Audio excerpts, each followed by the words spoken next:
पंजाब में आम आदमी पार्टी का जादू बरकरार है। जालंधर पश्चिम सीट से आम आदमी पार्टी के उम्मीदवार करीब 37,000 वोट से चुनाव जीते हैं। बीजेपी के उम्मीदवार दूसरे नंबर पर हैं और कांग्रेस के उम्मीदवार तीसरे नंबर पर हैं। आप के उम्मीदवार मोहिंदर भगत की जीत और अच्छी खासी जीत 37,000 से जीते हैं वो, और इसी के साथ दूसरे नंबर पर बीजेपी के कैंडिडेट और तीसरे नंबर पर कांग्रेस का उम्मीदवार सामने आ रहा है। यहां से नतीजे आ चुके हैं। देखिए, उपचुनाव में जिन 7 राज्यों में वोटिंग के बाद आज काउंटिंग का दिन था, पंजाब में आम आदमी पार्टी का जादू बरकरार कहा जा सकता है, जहां जालंधर पश्चिम सीट से आम आदमी पार्टी के उम्मीदवार ने 37,000 वोट से चुनाव जीता है। ये देखिए, ढोल नगाड़े के साथ किस तरीके का सेलिब्रेशन हो रहा है। अब तो जश्न रफ्तार पकड़ते दिखाई दे रहा है। सचिन, हेलो सचिन, तस्वीरें स्क्रीन पर हैं जहां पर जालंधर पश्चिम के आप कैंडिडेट ढोल नगाड़े के साथ विजय जुलूस कह सकते हैं, इसे खुशी का माहौल कह सकते हैं।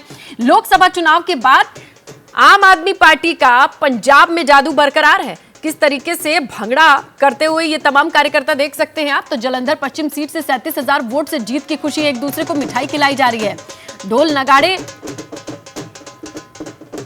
और इस तरीके से जालंधर पश्चिम सीट का रिजल्ट सामने है। एक कैंडिडेट जब आम आदमी पार्टी से लड़ा 2022 में तो वो जीता। उस कैंडिडेट ने अपनी मां को, पार्टी तो मां के समान होती है, उसको धोखा दिया, भारतीय जनता पार्टी में चला गया और अब भारतीय जनता पार्टी से चुनाव लड़ रहे हैं तो तीसरे नंबर पे और बहुत पीछे हैं। जनता ने सबक सिखाया। जनता इस तरीके से धोखा देने वाले लोगों के साथ कभी नहीं जाती। और दूसरी बात यह है कि जनता का विश्वास पंजाब सरकार के साथ है और जनता को पंजाब में भगवंत मान साहब का काम पसंद आ रहा है। आप नेता संजय सिंह क्या कह रहे हैं उपचुनाव को लेकर, उनकी प्रेस कॉन्फ्रेंस में लिए चलेंगे। ये है कि आम आदमी पार्टी को एक वरदान मिला है, ईश्वर का वरदान।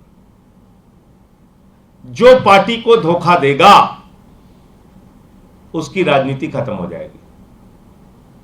मैं नाम नहीं लूंगा, शुरू से लेकर अब तक उठा के देख लीजिए आप। जो आम आदमी पार्टी को छोड़ के बीजेपी में गया उसका क्या हश्र हुआ पूरे देश के सामने।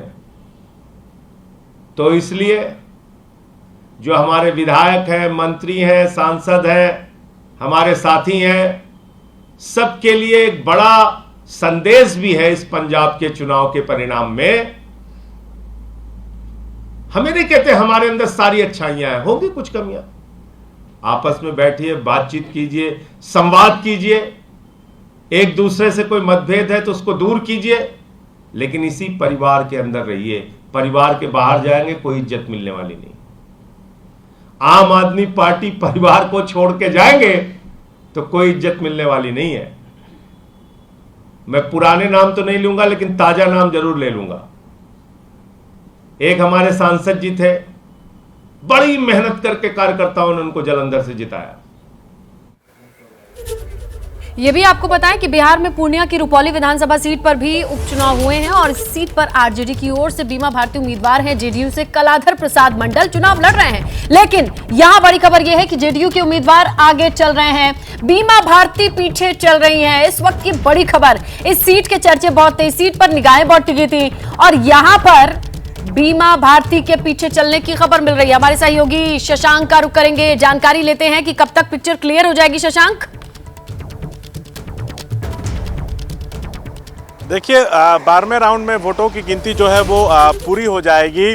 बीमा भारती 5 बार विधायक रहीं, लेकिन आज सुबह से ही वो तीसरे नंबर पर चल रही हैं, तो उनके लिए एक बड़ा झटका है। शंकर सिंह जो है निर्दलीय लड़ रहे हैं, वो जोरदार टक्कर जो है जेडीयू प्रत्याशी कलाधर मंडल को दे रहे हैं। तो 1 घंटे के अंदर जो तस्वीर है वो पूरी तरह से साफ हो जाएगी। आपको बता दें, आगे चल के 4 सीटों पे विधानसभा के उपचुनाव और होने हैं, तो अगर जेडीयू जीतेगी तो उसको फ़ायदा आगे चल के भी मिल सकता है पूरे एनडीए को। लेकिन कलाधर मंडल जेडीयू प्रत्याशी लगातार बढ़त सुबह से बनाए हुए थे, लेकिन बीच में 1036 मतों से जो निर्दलीय प्रत्याशी हैं शंकर सिंह वो भी आगे हो गए थे।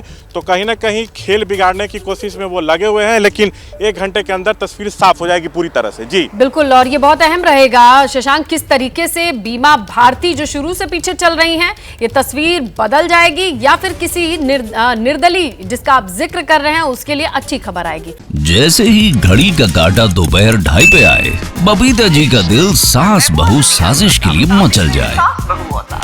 और ये है इनकी बहू, पूरे दिन ऑफिस की टेंशन हो जाए गॉन जब ये करें अपना फेवरेट शो फ्री टाइम पे ऑन। इनकी तरह आप भी देखिए अपना फेवरेट शो अपने टाइम पर और डाउनलोड कीजिए एबीपी लाइव ऐप अपने स्मार्ट टीवी पर।